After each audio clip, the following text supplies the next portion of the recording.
Hallo almal en welkom by ons volgende sonnaskoolles. Oor die laaste paar weke het ons gepraat oor verskillende goed. Ons het gepraat oor hoe om by ander mense uit te kom tydens lockdown, hoe Jesus se liefde moet versprei en nie net by ons bly nie. Vandag praat ons daaroor dat toe ons begin het, voordat ons Christene was ons swart. Daar was niks opwindends in ons lewe nie. Maar Jesus bring verandering. Jesus maak dat iets anders gaan gebeur. So julle twee kan kyk wat julle kan maak wat verandering is.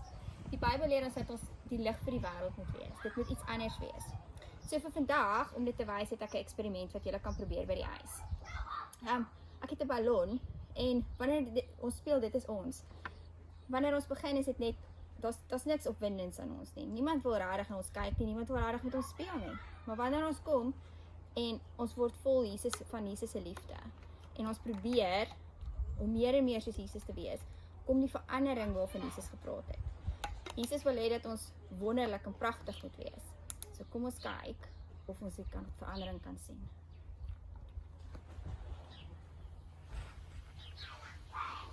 Jesus laat ons groei, Jesus laat ons meer word, om vir ander mense te sê hy is lief vir ons.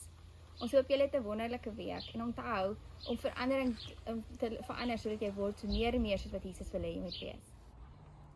Hailey en Ethan is besig met 'n prentjies te maak en soos wat ons gesê het, jou lewe begin swart, maar met Jesus in jou lewe verander jy. En dan kom verandering al hoe meer hoe liewer jy vir Jesus word.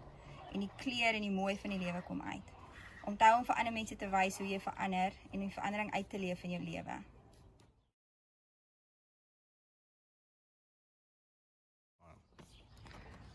Pragtige prentjies wat gemaak is deur kinders wat lief is vir die Here.